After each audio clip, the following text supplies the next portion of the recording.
방향을 결정하고 방향에 따라 과정이 달라지죠.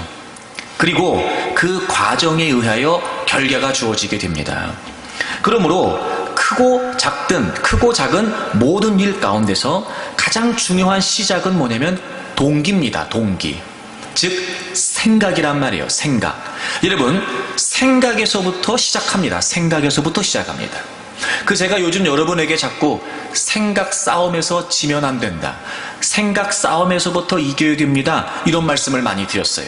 왜냐하면 그 생각이 결정적으로 우리의 삶의 결과를 좌우하기 때문에 그렇습니다. 적어도 우리가 이 땅에서 믿음으로 살아갈 때 말입니다. 그럼 우리가 믿음으로 살아간다는 건 무엇인지, 어떻게 생각하는 것이 과연 믿음으로 행하는 것인지에 관해 성경은 우리에게 분명하게 해답을 제시해주고 있습니다. 오늘 우리가 함께 읽은 본문이 이렇게 시작합니다. 그런즉 너희가 어떻게 행할지를 그냥 행하지 말고 자세히 주의하여 지혜 없는 자 같이 하지 말고 지혜 있는 자 같이 하라는 겁니다. 그러니까 행하는 게 그냥 행하는 게 아니에요. 어떻게 행할지를, 행하기 이전이죠. 그러니까 행하기 이전에, 살기 이전에 어떻게 내가 행해야 될지를 자세히 주의합니다. 여러분, 이건 지속적으로 관심을 갖다, 이런 뜻이에요.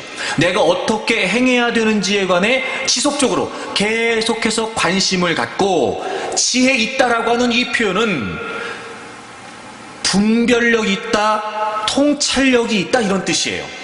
그러니까 우리가 이 땅에서 살아가는 삶의 현장에서 어떻게 행해야 되는지에 관해 지속적으로 관심을 갖고 통찰력, 분별력을 가져야 된단 말이에요. 성경도 역시 우리에게 생각이 중요하다는 것을 강조하고 있는 겁니다. 행하는 게 먼저가 아니에요. 사는 게 먼저가 아닙니다. 그럼 이 말은 다시 말씀을 드리면 생각에 의해 행동하게 되고, 결국 내가 그렇게 행동했다는 건 그렇게 생각했다는 게 먼저였다는 거죠. 그러므로 생각에서부터 통찰하고 생각에서부터 분별되지 않으면 우리의 행동은 장담이 안 되는 겁니다. 이렇게 생각이 중요한데 우리가 살아가고 있는 이 시대는 오히려 우리를 더 혼란스럽게 만듭니다. 우리가 살아가고 있는 이 삶의 현장은 오히려 우리의 생각을 더 복잡하게 만듭니다. 여러분, 너무 많이 발전했어요. 너무 많이 발달됐습니다. 그래서 나타나는 현상 중에 하나가 뭐냐면 세분화되고 전문화된다는 겁니다. 옛날에는요, 그냥 어느 정도 살면 세상 돌아가는 거 대충 다 알았습니다. 근데 이제는요, 자기가 공부하고 배워서 전문하는 분야도 더 세분하고 또 세분하고 또 세분하기 때문에 확실히 내가 배우지 않은 것에 관해서는 무엇이라 말하기도 쉽지 않습니다. 끊임없이. 심지어 여러분, 요즘은 인공지능, AI라고 하는 인공지능에서부터, 아이고 여러분, 가상현실, VR, 가상현실까지, 그러니까 이놈의 세상이 발달되고 발전되면서 세분화되고 전문화되면서 오히려 우리가 중요한 생각을 바르게 하지 못하도록, 그런 다양한 많은 정보들을 통해 우리가 더 우왕좌왕할 수밖에 없는 이런 혼란스러운 시대가 됐단 말이에요. 어쩌면 그렇기 때문에 더더욱 우리가 바르게 생각하고 바르게 분별하려고 지속적으로 관심을 갖지 않으면 우리는 지금 우리가 살고 있는 세상에 어쩔 수 없이 휩쓸리고 떠밀려 내려가서 살 수밖에 없다는 거예요. 그리고 우리는 늘 얘기합니다. 어쩔 수 없었다고요. 세상이 우리의 믿음의 사고를 마비시키는 겁니다. 원수마귀가 우리의 믿음의 사고를 혼란에 빠져버리게 만드는 겁니다. 그리고 마치 그렇게 하지 않으면 안 될 것처럼 다양한 많은 상황들을 우리에게 몰고 와 내가 믿음으로 사고하면서 분별하면서 살아가지 못하도록, 나도 깨닫지 못하는 사이에 점점 우리의 사고를 잠식해 오는 거예요. 그래서 성경은 우리에게 우리가 이 땅을 살아가면서 생각이 얼마나 중요했든지 어떻게 행해야 되는지를 지속적으로 관심을 갖고 지혜에 있도록, 즉 통찰력 있는, 분별력 있는 삶을 살라는 겁니다.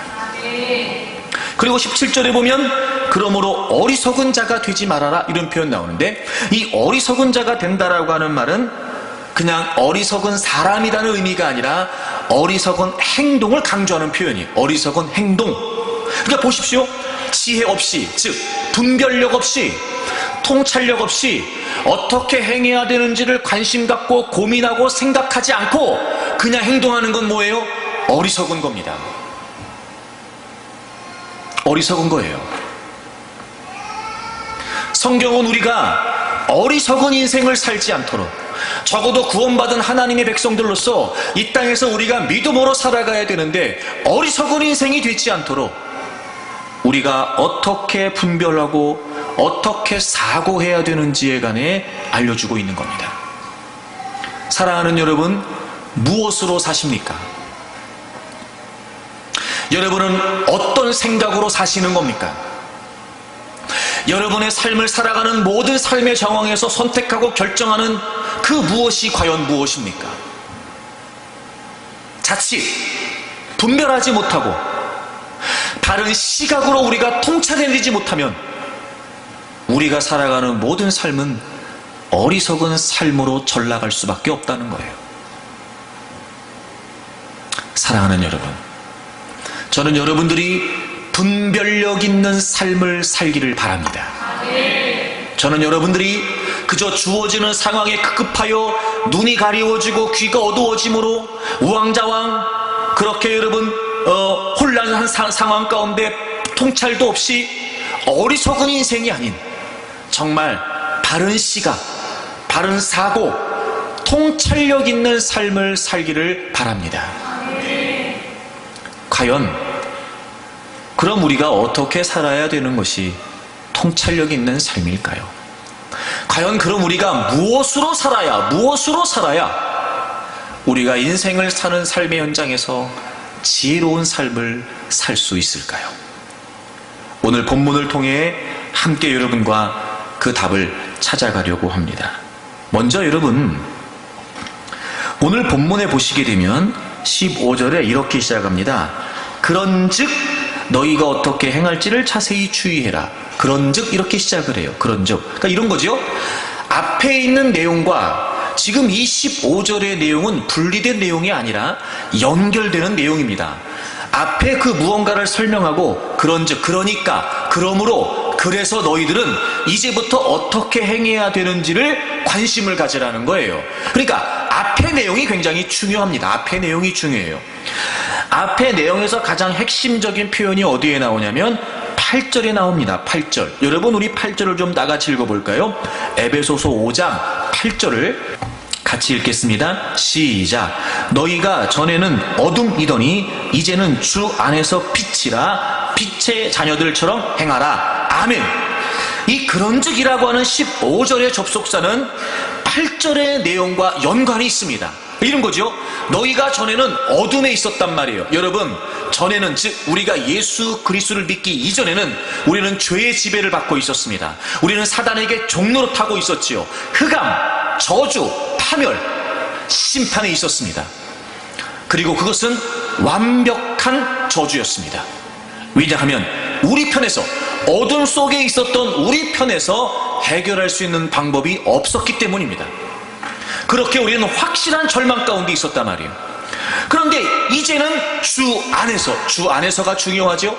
그 예수 그리스도를 믿음으로 말미암아 예수 그리스도 안에 있게 되었기 때문에 우리는 더 이상 어둠에 있는 자가 아니라 빛에 있는 자가 되었단 말이에요. 이제 우리는 빛의 자녀가 되었단 말입니다. 그래서 8절에 빛의 자녀들처럼 행하라 라고 권면했고 15절에 그런즉 즉 어둠에 있었던 너희들이 이제 빛의 자녀가 됐다, 빛에 속한 자가 되었다. 그런즉 빛의 자녀들처럼 행하는 것이 어떻게 행하는 것인지 자세히 주의하라는 겁니다. 아하, 여러분, 우리가 이 세상에서 지혜롭게, 분별력 있게, 통찰력 있게 사는 것이 무엇이냐? 삶과 정체성이 일치하는 겁니다. 삶과 정체성이 일치하는 겁니다. 여러분, 우리는요, 살아가면서 만나는 모든 문제를 풀어갈 때도, 고민을 할 때도, 어떤 선택과 결정을 할 때도 사실 우리가 주의 깊게 고려하는 것은 단순히 그 상황이지, 내가 어둠 속에 있는 자가 아니라 빛의 자녀가 되는 하나님의 백성이라고 하는 정체성으로 사고하지 않는단 말이에요. 내가 빛의 자녀가 되었다, 내가 어둠이 아니라 빛에 속한 자가 되었다라고 하는 자신의 정체성으로 통찰하고 분별하는 것, 그것이 바로 지혜로운 삶입니다. 그렇다면 삶과 정체성이 일치하지 않는다면 그건 어리석은 겁니다. 그러므로 여러분이 지금 어떤 문제에 직면해 있고 지금 여러분이 어떤 상황 가운데 있는지 알 수 없으나, 물론 다 각자 다양한 여러 가지 상황 가운데 있어 많은 고민들을 안고 있으실 겁니다. 이제부터 여러분이 분명히 놓치지 말아야 할 사실이 뭐냐? 여러분이 지금 처해 있는 그 상황에서, 여러분이 지금 만나고 있는 그 문제에서 보다 지혜로운 삶을 살기를 원한다면 무엇보다, 다른 것보다 내가 빛에 속한 하나님의 자녀라고 하는 정체성을 가장 우선해야 된다는 겁니다. 거기서부터 출발이에요.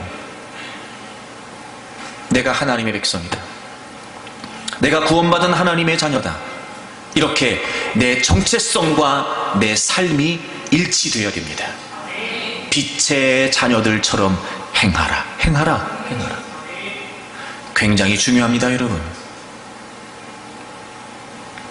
사실 여러분, 이 빛과 어둠이라고 하는 표현은 바울 사도가 자신의 서신에서 그리스도인으로서의 실존 양식, 존재 아주 중요한 본질을 설명하는 다양한 표현 중에 하나입니다. 빛과 어둠. 그리고 15절과 17절에 그대로 이어서 지혜 있는 자, 어리석은 자. 그렇죠, 여러분? 빛과 어둠, 지혜 있는 자, 어리석은 자. 대조가 여러분 느껴지시죠?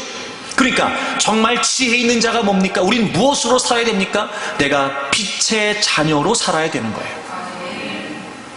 그게 우리에게 있어 가장 중요한 것입니다. 우리는 어둠에 있었습니다. 그래서 우리는 늘 사단에게 종노릇하고 있었고, 우리의 죄악된 본성에 이끌려 욕심을 따라 살았던 자들입니다. 그랬던 우리를 그리스도 안에서 하나님께서 예수 그리스도를 통해 완벽한 절망 가운데 있었던 우리를 건져주신 겁니다. 여러분, 요한복음 15장을 찾아보세요. 요한복음 15장 19절을 보시면, 너희가 세상에 속하였으면 세상이 자기의 것을 사랑할 것이나, 이 표현은 18절에서 연결되어 있는 거예요. 세상이 너희를 미워하면 너희보다 먼저 나를 미워한 줄 알아. 그러니까 세상이 우리를 미워한다는 거지요. 이 이유가 뭐냐? 19절, 너희가 세상에 속하였으면 세상이 자기의 것을 사랑할 것이나 너희는 세상에 속한 자가 아니라는 거예요. 왜 우리가 세상을 미워하냐면 우리가 세상에 속하지 않았기 때문에 그래요. 여러분, 이건 예수 그리스도의 은혜지요. 원래 우리는 어디 있었지요? 세상에 속해 있었어요. 어둠 속에 있었단 말이에요. 근데 우리는 세상에 속하지 않게 됐어요. 이유가 뭐예요? 19절 다시 보세요. 뒷부분 보시면, 도리어, 즉 세상에 있었는데, 세상에 속했는데 너희가 세상에 속하지 않았다는 거예요. 도리어 내가 너희를 세상에서 택하였기 때문에 세상이 너희를 미워하느니라. 여러분, 우리 세상에 있었어요. 근데 놀라운 건 하나님이 우리를, 예수님이 세상에 있었던 우리를 택해 주신 거예요. 그래서 우리가 어둠 속에 있다가 어디로 왔어요? 빛으로 왔어요. 여러분, 우리가 예수 그리스도를 믿는다는 게 무슨 의미냐면, 예수님이 내 죄를 위해 십자가에 죽으시고 부활하셨습니다, 나는 예수님을 믿습니다 라고 하는 말이 무슨 말이냐면, 어둠 속에 있었던 나를 내가 뭘 해서가 아니라, 내가 뭘 잘나서가 아니라, 내가 충분히 그런 대가를 받을 만한, 대우를 받을 만한 공로가 있어서가 아니라 전적으로 하나님의 은혜에 예수 그리스도께서 우리를 세상에 있었던 우리를 선택하신 거란 말이에요. 택함 받은 겁니다, 여러분. 우리가. 그러므로 이제부터 우리는 예수 그리스도를 믿는다는 것이 어떤 의미인지를 분명히 하여 그 믿음이, 내가 예수 그리스도를 믿는 그 믿음이 내 삶에 어떤 영향을 미쳤는지를 성경을 통해, 복음을 통해 깨닫고, 그래서 내가 어떤 존재가 되었는지를 역시 하나님의 말씀으로부터 확신하지. 그리고 내가 이제 하나님의 백성된 모습으로 살아야 된단 말이에요. 삶과 정체성이 일치해야 된다고요. 여러분, 우리가 세상에 속해 있었는데, 세상에 속해 있었던 우리를 하나님이 택해 주셔서 우리를 빛 가운데로 인도하시다는 이 표현 말입니다.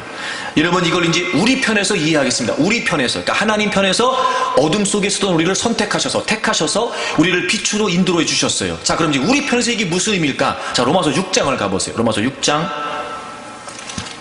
오늘 우리가 침례식을 하기도 합니다만, 로마서 6장을 보세요.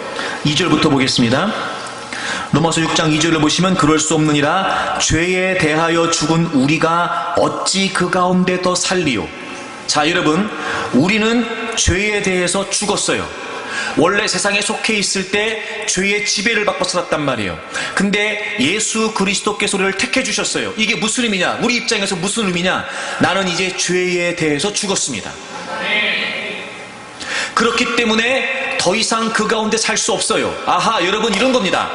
주님이 우리를 택해 주셔서, 즉 그래서 우리가 예수 그리스도를 믿음으로 말미암아 내가 구원받은 하나님의 자녀가 됐다는 건 나는 죄에 대해서 죽은 거예요. 그렇기 때문에 더 이상 거기에 존재하는 자가 아니란 말이에요. 죄에 대해서 죽었기 때문에 그 속에 살 수 없다는 거죠, 여러분. 그러니까 우리의 신분이 바뀌었다, 그 다음에 우리의 소속이 바뀌었다, 우리의 존재가 바뀌었다는 건 우리가 죄 속에 있었던, 죄 안에 살고 있었던 어둠 속에 있었던 우리의 옛사람이 죽었다는 거예요. 죽었다는 겁니다. 그래서 3절의 설명을 이렇게 해요. 무릇 그리스도 예수와 합하여 세례를 받은 우리는 그의 죽으심과 합하여 침례를 받은 줄을 알지 못하느냐. 여러분, 우리가 예수 그리스도를 믿음으로 침례를 받는다는 것, 그건 여러분 그분의 죽으심과 연합이 된 겁니다. 4절입니다. 그러므로 우리가 그의 죽으심과 합하여 침례를 받음으로 그와 함께 장사되었나니. 여러분, 제가 설명드렸었죠? 장사. 여러분, 왜 죽었다는 말만 쓰지 않고 장사했다는 말을 썼을까요?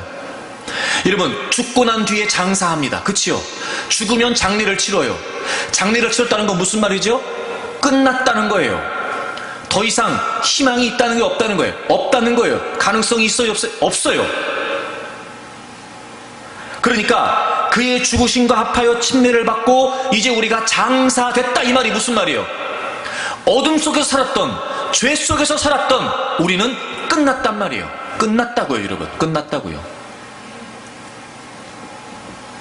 그리고 이는 아버지의 영광으로 말미암아 그리스도를 죽은 자 가운데서 살리심과 같이 우리로 또한 새 생명 가운데서, 그래서 이제 우리가 하나님이 예수님을 다시 살리신 것처럼 우리도 그 예수 그리스도의 부활에 연합되어 새로운 생명을 얻게 되었고, 그래서 새로운 생명을 얻기만 한 것이 아니라 새 생명 가운데, 새 생명 안에, 새 생명으로 뭐 한다고요? 행한다고요. 그러니까 우리가 예수 그리스도를 믿는다는 건 무슨 말이에요? 어둠에서 빛이 됐어요. 그럼 우리는 그걸 어떻게 이해하면 돼요? 어둠 속에서 살았던 나는 죽어서 없어졌어요. 없어졌어요. 이제 끝났습니다, 이제 나는. 그리고 예수님의 부활에 연합되어 우리는 새 생명을 얻게 되었어요. 그러니 새 생명을 얻은 것이 분명하다면 이제부터 새롭게 얻은 그 생명, 그 존재로 사는 건 마땅한 일입니다. 새 생명을 얻었는데 어찌 죽은 생명으로 살 수 있겠냔 말입니다. 내가 어둠에서 빛으로 왔다는 건 내가 새로운 존재가 되었다는 건데, 어찌 새로운 존재가 되었고 새로운 생명을 얻었음에도 불구하고 어둠 속에서의 삶으로 살 수 있겠냔 말이죠. 여러분, 이건 모순입니다. 그럴 수 없단 말이에요. 그렇게 되는 게 아니란 말이에요, 여러분. 그러므로 삶과 정체성이 일치되는 것이 어리석은 삶을 살 수 있는 우리의 삶의 상황에서 지혜롭게 살 수 있는 비결이 된단 말이에요. 분별이, 통찰이 다른 걸 의미하는 게 아니었습니다. 그래요. 세상은 점점 복잡해집니다. 점점 발달됩니다. 점점 우리가 모르는 것이 많아지죠. 괜찮습니다, 여러분. 그래서 우리가 만나야 되는, 직면해야 되는, 때론 여러분 넘어서야 되는 그 모든 상황에서 우리가 무엇보다 어떤 통찰을 가지고 있어야 되느냐? 나는 이제 구원받은 하나님의 백성이라는 거예요. 정체성. 내가 구원받은 하나님의 백성, 더 이상 내가 죄 가운데 어둠 속에 사단의 지배 아래 있는 자가 아니다. 나는 이제 하나님의 다스리신 가운데 빛 안에 있는 존재가 되었고, 나는 이제 새로운 존재, 새로운 생명을 갖게 되었다 라고 하는 내가 누구인지를 복음을 통해 깨닫고 그 시각으로 모든 삶의 상황을 바라보는 겁니다. 그리고 행하는 거예요. 그러니까 생각이 중요하죠. 여러분, 생각 싸움으로부터 시작하는 겁니다. 놓치시면 안 돼요, 여러분. 아무 의식 없이, 아무 생각 없이 이미 우리는 생각 싸움에서부터 지는 겁니다. 눈에 보여지는 것 때문에, 들려지는 것 때문에, 감각에 의해, 감정에 의해.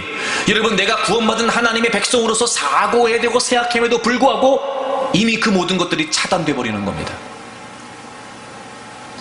그러니 여러분, 삶과 정체성이 일치되는 삶을 살기 위해 힘쓰십시오. 그게 지혜로운 행동이에요.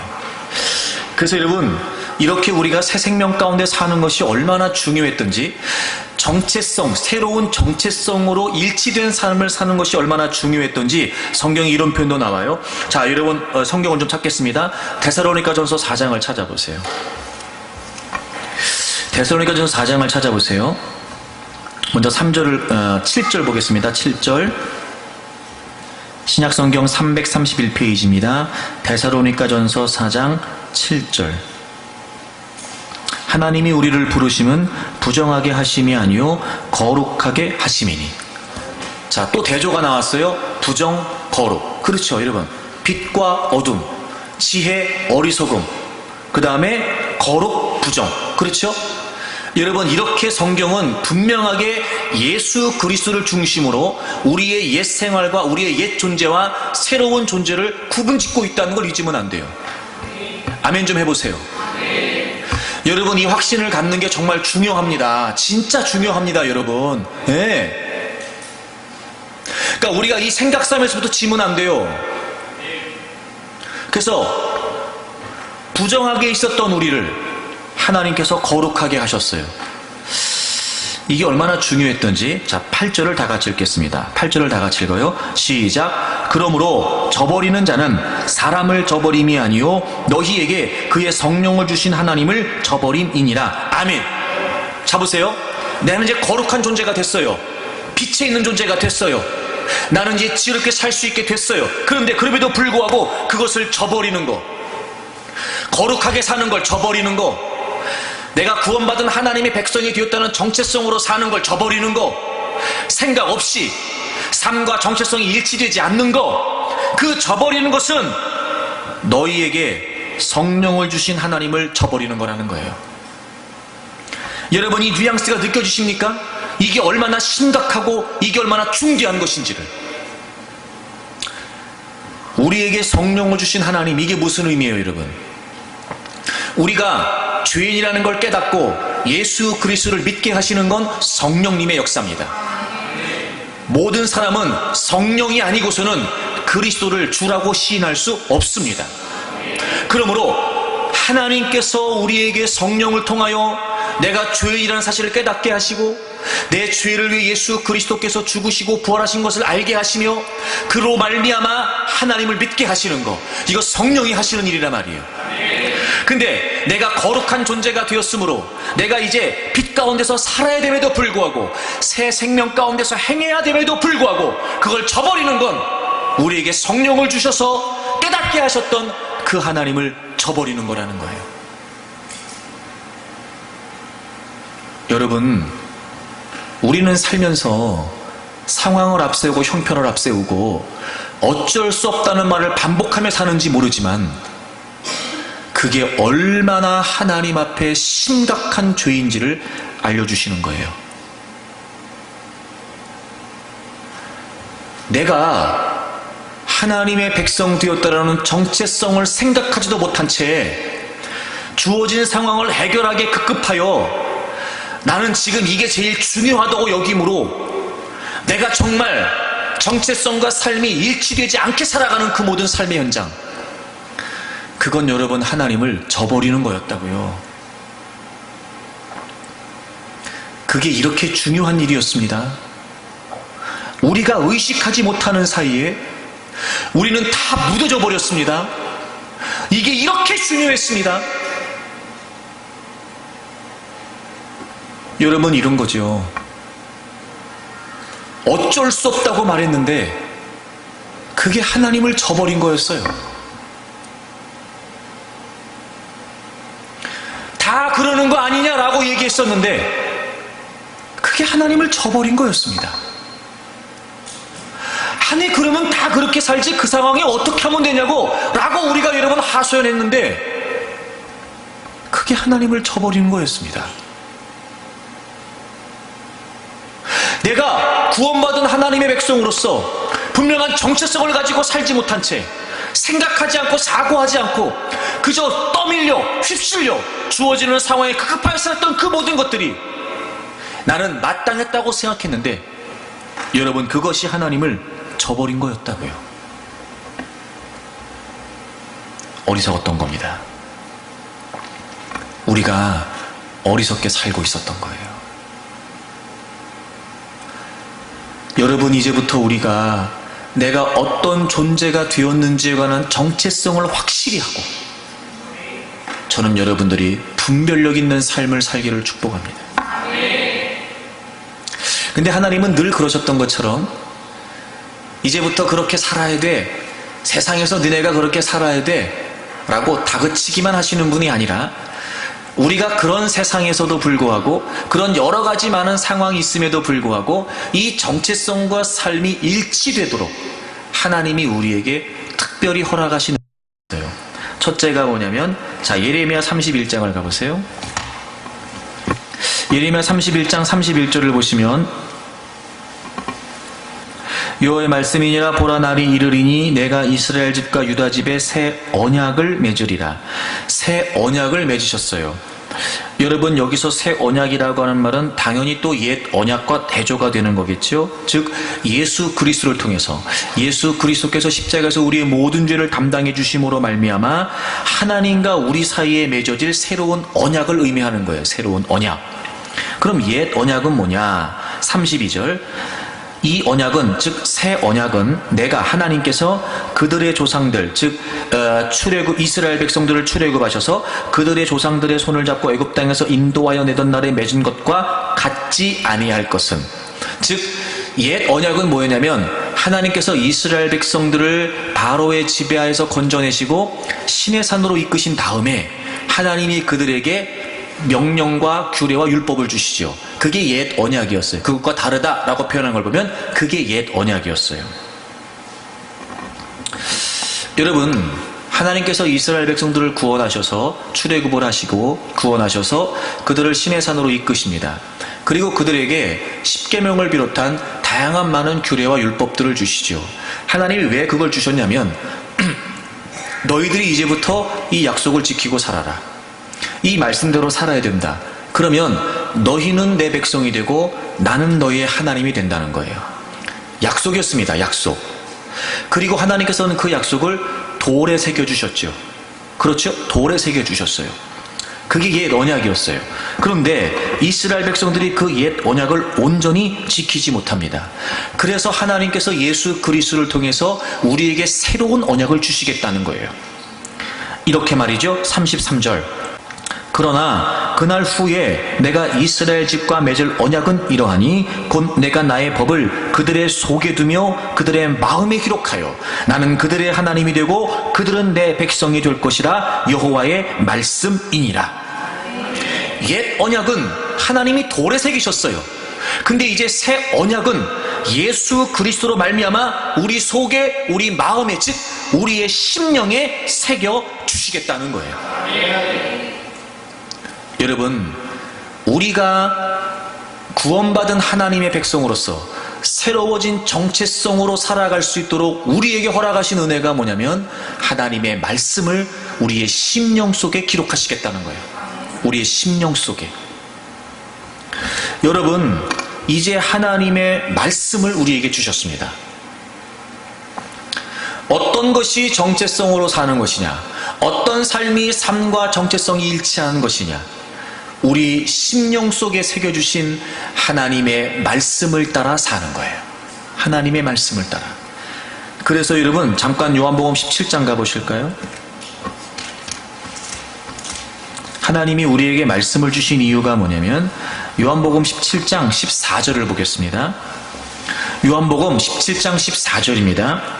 자, 우리 다 같이 한번 읽을까요? 시작. 내가 아버지의 말씀을 그들에게 주었사오매 세상이 그들을 미워하였사오니 이는 내가 세상에 속하지 아니함 같이 그들도 세상에 속하지 아니함으로 인함이니이다. 아멘. 아까 우리가 아까 설명을 드렸어요. 세상에 있었어요. 우리가 죄와 어둠 가운데 있었는데 세상에서 하나님이 우리를 택해 주셨단 말이에요. 우리를 어둠 가운데 있게 하셨어요. 빛 가운데 있게 하셨어요. 그래서 세상은 우리를 어떻게 한다고요? 미워한다고요. 왜? 우리가 세상에 속하지 않았기 때문이에요. 그래서 내가 아버지의 말씀을 그들에게 주었사오매 이런 거예요. 세상에 있었던 우리가 이제 하나님 백성 되었습니다. 새로운 생명을 얻은 자가 되었죠. 그래서 새로운 생명을 얻은 자답게 살아가는 삶에 분명히 세상은 우리를 미워한단 말이에요. 그래서 예수님께서 우리에게 아버지의 말씀을 주셨다는 거예요. 여러분, 이 말씀은요, 여러분 어떻게 생각하시고 여러분 어떻게 이해하실지 모르겠지만 이 하나님 말씀, 우리에게 주어진 이 하나님의 말씀은 우리가 삶의 모든 현장에서 정체성을 지키며 살 수 있도록 하나님이 우리에게 허락하신 은혜라 말이에요. 또 하나, 우리의 심령 속에 말씀만 새겨주신 것이 아니라 여러분 에스겔 36장을 가보세요. 에스겔 36장 25절부터 보겠습니다. 맑은 물을 너희에게 뿌려서 너희로 정결하게 하되 곧 너희 모든 더러운 것에서와 모든 우상 숭배에서 너희를 정결하게 할 것이며. 여러분, 이 말은 예수 그리스도의 보혈을 통해서 우리의 모든 죄를 용서해 주시겠다는 약속이에요. 26절, 또 새 영을 너희 속에 두고. 여러분, 우리가 새로운 존재가 됐잖아요. 새로운 생명을 얻고 우리 옛사람은 다 죽었어요. 그리고 이제 우리는 새로운 존재가 됐죠. 새 영을 너희 속에 두고 새 마음을 너희에게 줘요. 여러분, 그 새 마음, 새 영은 뭐냐? 굳은 마음을 제거하고 부드러운 마음을 준다는 거예요. 여러분, 굳은 마음이라는 건 무슨 말이냐면 하나님의 말씀을 들었고 하나님의 말씀을 주셨음에도 불구하고 말씀을 지키지 않았던, 완고하고 그 다음에 완악했던 그들의 마음을 말해요. 우리가 어둠 속에 있을 때 우리의 마음은 굳은 마음이었어요. 그런데 그 굳은 마음을 제거하시고 어떤 마음? 부드러운 마음을 주시겠다는 거예요. 그러니까 여러분 이해가 되시겠지만 이 부드러운 마음이라는 건 무슨 말이냐면 이제 우리가 하나님의 말씀을 그대로 순종하고 하나님의 말씀을 그대로 지킬 수 있는 부드러운 마음을 말해요.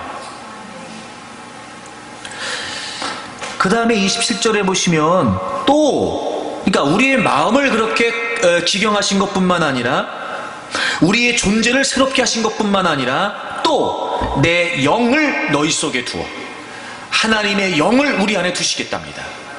그러니까 이런 겁니다. 예수 그리스도를 통해 우리가 새로운 존재가 되게 하셨어요. 그리고 우리의 새로운 존재 속에, 우리의 심령 속에 하나님은 하나님의 말씀을 기록해 주심으로 말미암아 너희는 내 백성이 되고 나는 너희의 하나님이 된다. 다시 새로운 언약을 우리에게 주셨습니다. 그리고 그 말씀을 지키며 살아갈 수 있도록 내 영을, 하나님의 영을 너희 속에 두어 너희로 내 율례를 행하게 하리니 너희가 내 규례를 지켜 행할지니라. 두 번째, 우리가 구원받은 하나님의 백성, 그 정체성을 지키며 살 수 있도록 성령 하나님을 우리에게 주신 거예요. 하나님은 우리에게 그냥 억지를 부리는 분이 아니세요. 삶과 정체성이 일치되는 지혜로운 행동을 할 수 있도록 우리에게 말씀을 주셨습니다. 이런 거죠. 세상이 아무리 복잡해도 하나님의 말씀으로 단순하게 행동할 수 있습니다. 전문화되고 세분화되고 우리가 모르는 게 점점 많아져도 상관없습니다.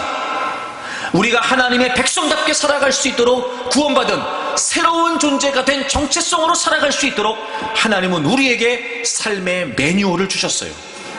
하나님 말씀을 주셨다고요. 그리고 놀라운 건 이 심오한 하나님의 말씀을 우리가 다 알고 다 깨달을 수 없으니까, 그리고 말씀을 알았다고 한들 말씀대로 순종할 수 있는 힘이 우리에게 없으니까 이 모든 것들, 말씀을 깨닫고 말씀을 지키며 살 수 있도록 하나님의 성령을 우리에게 허락해 주셨습니다.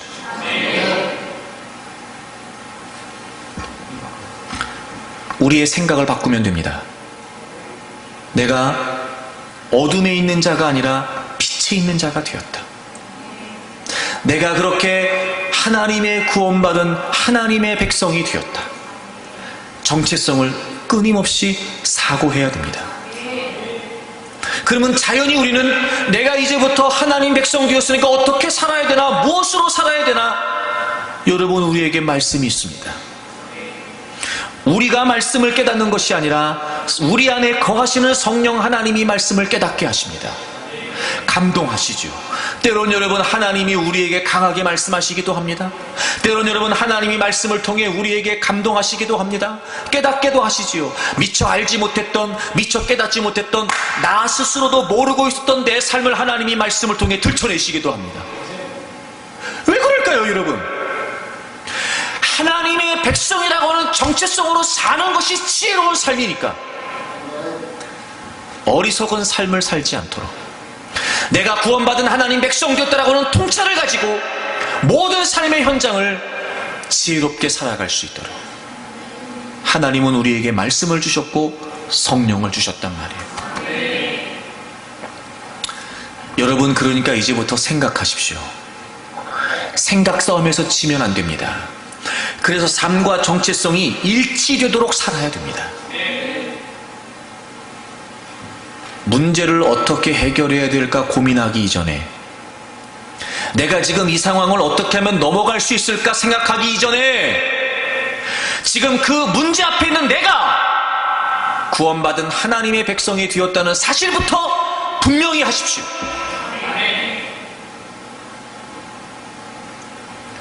상황이 가져다주는 염려, 우리가 해결할 수 없을 것 같은 문제라고 여겨졌을 때 우리에게 주어지는 두려움 분명히 있을 수 있습니다. 여러분, 원수마귀가 노리는 게 그겁니다. 그렇게 해서 우리의 믿음의 사고를 마비시키는 거예요. 내 삶이 정체성과 일치되는 것이 분별력 있는 삶이라는 것조차 생각하지 못하도록 여러분, 우리를 혼란스럽게 만드는 겁니다. 자꾸 우리는 여러분 상기해야 됩니다. 자꾸 여러분, 우리는 스스로 깨어나려고 힘써야 됩니다. 내가 누구지? 내가 어떤 존재지? 내가 무엇으로 살아야 되지?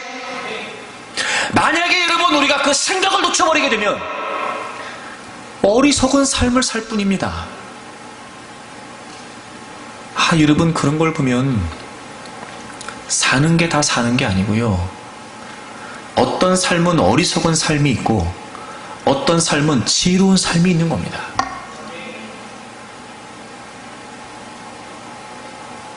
그래서 성경은 우리가 정신을 차리라고 말하는 거예요. 정신을 차리라고.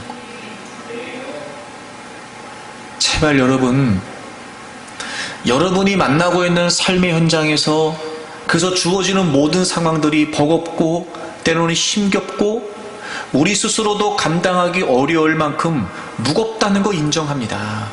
인정해요, 여러분. 하지만 그렇다고 하여 내가 구원받은 하나님의 백성이라고 하는 정체성을 놓쳐버리는 건 그건 더 심각한 문제입니다. 결국 여러분, 그걸 놓치게 되면 우리의 인생은 어리석은 인생이 될 수밖에 없기 때문에 그렇단 말이에요. 정말 중요한 건 삶과 정체성이 일치하는 거예요. 이제부터 여러분이 어떤 문제를 만나고 어떤 상황에 있다 할지라도 저는 여러분들이 내가 구원받은 하나님의 백성이 되었다는 사실을 잊지 않기를 바랍니다. 힘들어도 어려워도 자꾸 떠올리세요. 삶과 정체성이 일치되고 있는가? 생각 싸움에서부터 시작하는 겁니다.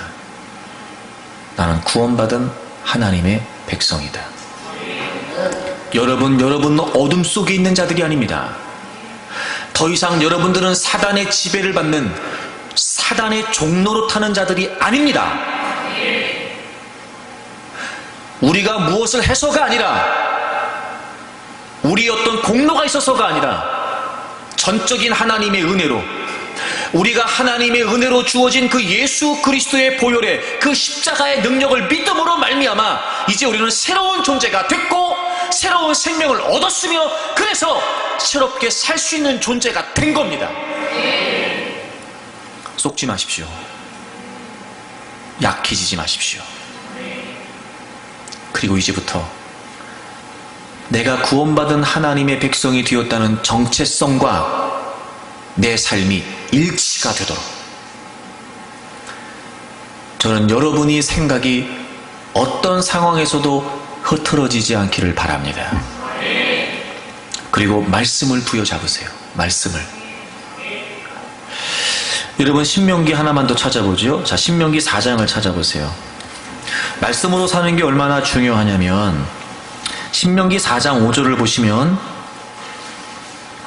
내가 모세지요, 나의 하나님 여호와께서 명령하신 대로 규례와 법도를 너희에게 가르쳤나니, 모세가 지금까지 계속해서 하나님이 명령하신 대로 규례와 법도를 이스라엘 백성들에게 가르쳤어요. 가르친 이유가 뭡니까? 이는 너희가 들어가서 기업으로 차지할 땅 가나안 땅에서 그대로 행하게 하려 함인즉. 여러분, 행한다는 말 또 나왔네요. 하나님 이스라엘 백성들에게 주신 그 하나님의 말씀을 모세는 끊임없이 이스라엘 백성들에게 가르쳤어요. 이유가 뭐였냐면, 그들이 앞으로 정복해야 될 그 가나안 땅에 들어가서 모세로부터 배운, 즉 하나님께로부터 들은 그 하나님의 말씀대로 행하게 함이었어요. 행하게 함. 그러니까 이런 거죠. 여러분, 가나안에는 이미도 이방의 족속들이 살고 있었습니다. 본토인들이 살고 있었어요. 그런 가나안에 들어가서 이스라엘 백성들은 하나님의 은혜로 구원받아 하나님의 말씀과 하나님의 규례를 받은 하나님의 백성답게 살아야 됐어요. 그러니 가나안에 들어가게 되면 이미도 거주하고 있었던 그들이 나름대로 그들의 방식, 그들의 문화, 그들의 가치, 그들의 생각으로 살고 있을 때 이스라엘 백성들은 그 영향을 받으며 살 것이 아니라, 그들은 이미 하나님의 백성들이 되었으니 그 속에서도 하나님의 말씀을 따라 하나님의 백성대로 행하였다는 거예요. 우리랑 똑같죠, 여러분? 우리랑. 세상은 나름대로의 기준이 있습니다. 세상은 나름대로 이론이 있고 가치가 있고 질서가 있습니다. 세상은 나름대로 세상만의 그 무엇이 있습니다. 하지만 우리는 세상에 속한 자가 아닙니다. 우린 세상에 있는 자가 아니라 하나님께 속한 자들입니다. 그러므로 우리는 하나님으로부터 부여받은 하나님의 말씀대로 그 속에서 행해야 됩니다. 자, 그런데 그것이 6절을 보겠습니다. 다 같이 읽어요. 여러분, 6절 다 같이 읽습니다. 시작. 너희는 지켜 행하라. 이것이 여러 민족 앞에서 너희의 지혜요 너희의 지식이라. 그들이 이 모든 규례를 듣고 이르기를 이 큰 나라 사람은 과연 지혜와 지식이 있는 백성이로다 하리라. 아멘. 그렇게 행하게 하려 함인즉 너희는 지켜 행하라. 여러분, 행한다는 말이 지금 반복되고 있는 거 아시죠? 반복은 왜 하는 거죠? 강조하는 거예요. 행하라는 거예요. 행하라는 겁니다. 행하라는 겁니다. 새로운 존재가 됐으니까 새로운 생명으로 행하라는 겁니다, 여러분. 그렇게 되면 그것이 여러 민족 앞에서, 즉 이미 가나안에 살고 있었던 다양한 이방의 족속들 앞에서 그것이 너희의 뭐가 된다고요? 지혜가 된다고. 그들이 깜짝 놀랄 만한, 와, 이 큰 나라 사람은 과연 지혜롭다. 과연 지혜롭다. 야, 이 나라 사람들은 과연 지식이 있구나. 지혜가 있구나. 그들이 깜짝 놀랄 만큼 너희들이 그 속에서 그들의 영향을 받지 않고, 그들의 가치를 따르지 않고, 그들의 습성과 태도와 사상을 따르지 않고 모세로부터 배운 하나님의 명령과 율법과 규례를 따라 지켜 행하면 그들도 놀랄 만큼 너희들이 지혜로운 백성이 된다는 거예요. 여러분, 우리가 왜 두려워하는 겁니까?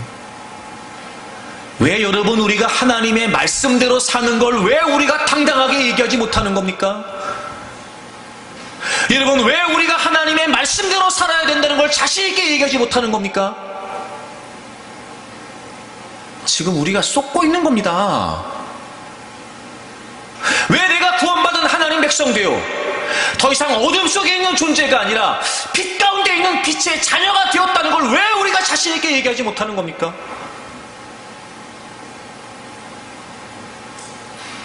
우리 스스로도 세상처럼 살아야 된다고 생각하는 겁니다. 우리 스스로도 하나님의 말씀이 지혜이기는커녕 우리 스스로도 세상의 방식대로 살아야 된다고 생각되는 겁니다. 왜요?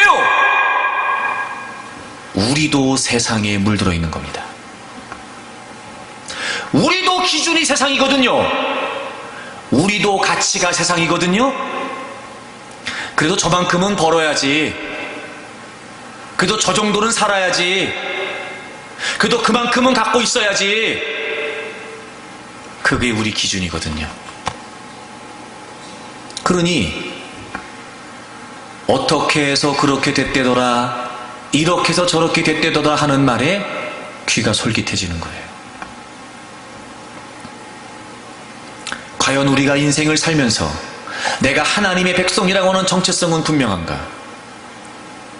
나는 무엇으로 살려고 하는가? 과연 내가 인생을 살면서 내가 구원받은 하나님의 백성이라고 하는 의미가 얼마나 소중하고 가치 있는 의미인지를 깨닫고는 있는가?